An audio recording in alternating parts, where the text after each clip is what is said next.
I often do this. Start off strong with my nail game, and then a week later, I am over whatever I created.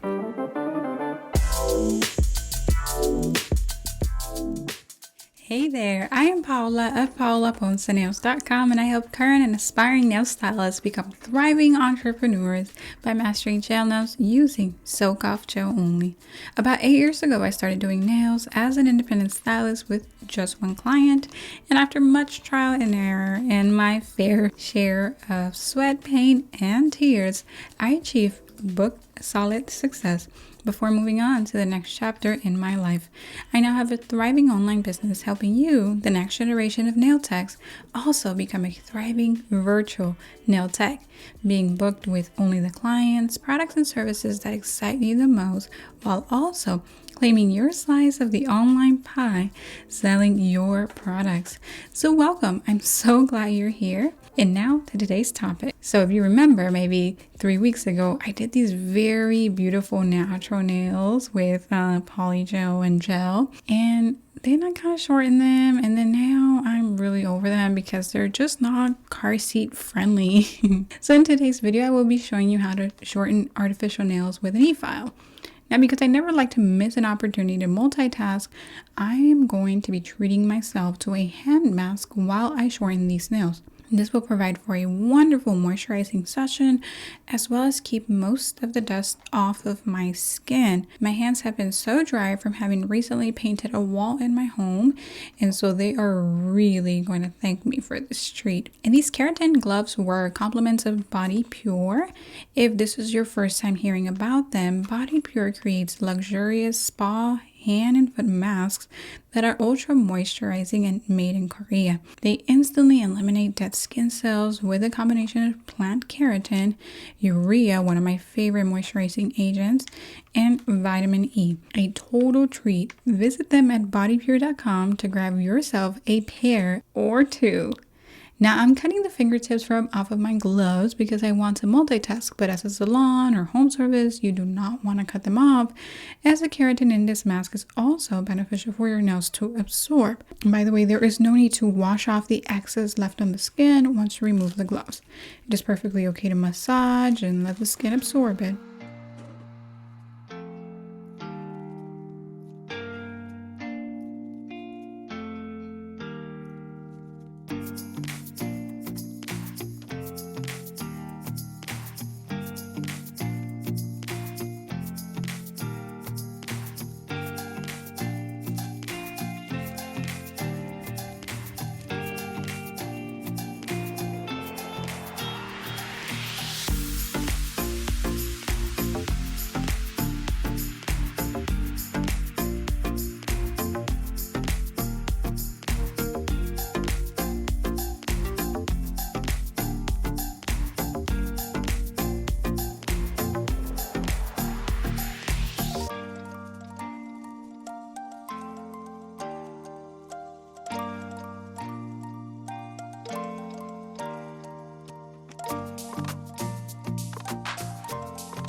Okay, now as far as our tools today, we'll definitely need an Efile, a dust collector. This is a non-negotiable at the table. I'm using a very inexpensive unit here by Melodysusie, and I am so happy with it for home use. So if you're looking for something affordable and kind of like for personal use, this is it. And I'll drop a link for you in the description box to check out. And also you'll need a carbide bit and a couple of hand files. Now I got a little lazy and just worked with the Efile handpiece on my Melodysusie dust collector. It was fine, but the torque was a little lower for this kind of job. I should have used my professional Nail Labo, but again, kind of got lazy. And this is attached to this dust collector. So again, it's just like an overall good DIY or personal use unit. I find that, however, this Melodysusie brand is a bit DIY. It's a little entry level quality, but it's a good start. And again, it did do the job.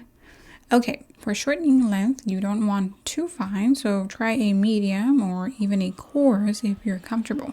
My favorite source for Efile bits is from NashlyNails.com, as they source Eastern European high-end manicure tools. They carry the Stalex brand.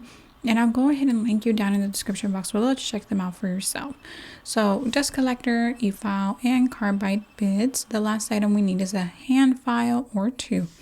I'm going to use both a 180 grit and a 150 grit because I'll need that coarse grit on my dominant hand, since I already know I'm going to be super scrappy with my e-file while shortening the length on my dominant hand.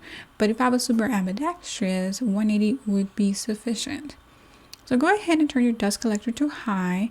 Gel dust can be rather fine, and so you want your capture power at its highest.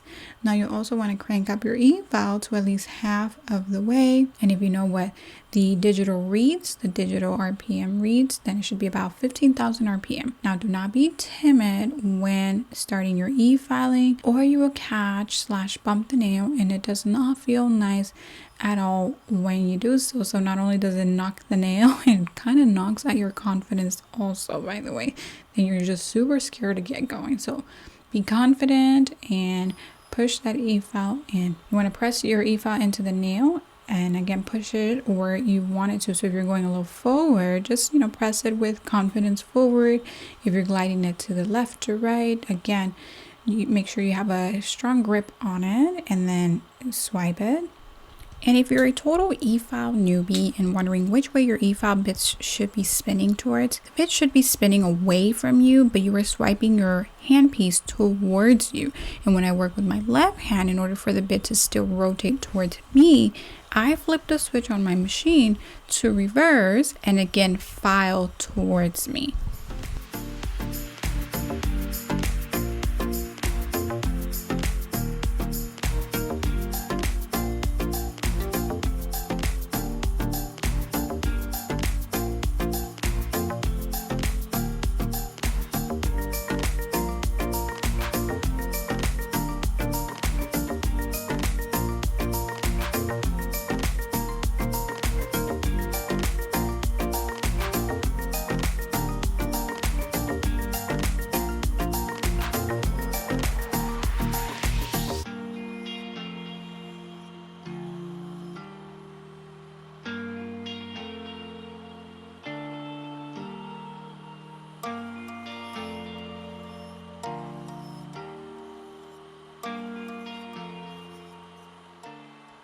You also pay special attention to all of the areas you are using to support yourself.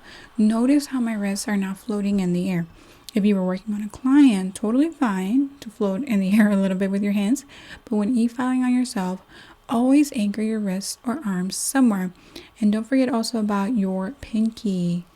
Now, I always assume people know what e-filing is. No, it's not that thing you do when tax season comes around. It is short for electric file manicuring. So your e-file is at nothing lower than 15,000 RPMs, or halfway through the dial if you don't have an indication. If you're not sure if you are working at the right revolutions per minute and this does not feel strong enough for you still, go ahead and increase the speed to 20,000 and so on and so forth. A few things to know when using an e-file for removal, because you can actually learn so much about your e-file during this type of procedure in regards to power.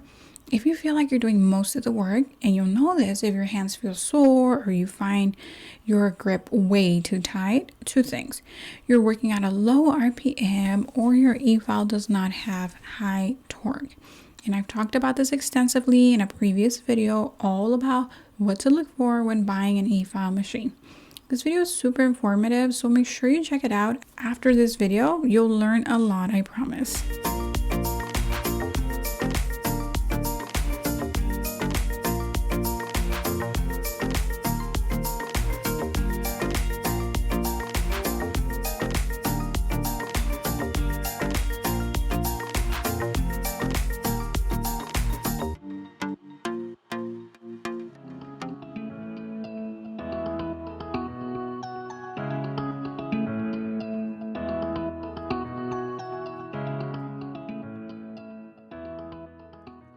Alright, so the last step after shortening these artificial nails to more of a natural nail length is to finish the free edge smooth. And to do so, I'm going to go ahead and use my Stalex disposable peel and stick file with a 180 grit. These things are so cool because You can literally bring out however much you need out of this cute little donut and just stick the amount. They have like a small little metal file or a larger metal file that you can use. So super convenient. And obviously if you're in the salon, you can totally throw away the peel and stick and then just disinfect the metal file. Again, in a little bit, I'll use a coarser file for my dominant hand, as I didn't do a lovely job with my E-file using my dominant hand, but I expected that.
Just some final notes on E-files. Entry-level brands may rave about high RPM, but they do not have high torque. Torque is a little bit difficult to describe and easier to experience, so I'm going to try to describe it for you though. It is a resistance force. So when you put your handpiece to the nail and that bit touches the nail, if your E-file feels like it slows down and your initial feeling is to immediately crank the speed, this most likely is low torque. Also, if before you know it, you're at max speed and your machine is sounding mean, but it doesn't feel as mean once it touches the nail, these are indications that you're potentially working with an E-file at low torque. But if you're at 20,000 RPM, for example, and once you set your E-file to the nail and everything as far as power continues as is, nothing changes, it doesn't feel like it slows down, you have a quality E-file with strong torque. If you're used to a professional grade E-file like I am and then downgrade like I did with this Melodysusie for this procedure, you should feel the difference right away. I'm telling you, as soon as I got started with the shortening service and kept cranking the speed, I realized I should have switched E-files. But I thought also, nope, let's put this Melodysusie under pressure, literally, and it was fine. I did have to pick up the slack a bit via my own force/pressure. However, can you imagine if you're working with 4 to 8 clients per day with a machine under this type of stress? You shouldn't be surprised if it needs fixing within the year and if your hands end up quite sore. Now, I'm sorry if I feel like I'm going into this topic a little too in detail for this service, but I get asked often what E-files I recommend, so I thought it would be worth it to just kind of take you through this talk while I shorten these nails. But I also created a comparison guide guiding you through all of my recommendations in E-files, bids, and implements. It is completely free and you can download it using the link in the description box below. Lastly, I'll remove the debris, strip the body pure keratin gloves off, massage the excess cream, and just rinse with water. No soap, as I want to leave my hands moisturized. And there you have it, the way I shorten my artificial nails with an E-file at home. Don't forget to check out the description box below for all of the resources mentioned in this video, including any active promo codes. And by the way, I recently also launched my very own electric filing manicure course, detailing my signature dry manicure prep, full gel removal with a bit. Yep, full gel removal with a bit, you heard me right. Rebalancing soft gel, natural nail overlays, and so much more. All step by step in 9 video lessons, and these techniques are sure to aid in your clients or your very own strong natural nail goals.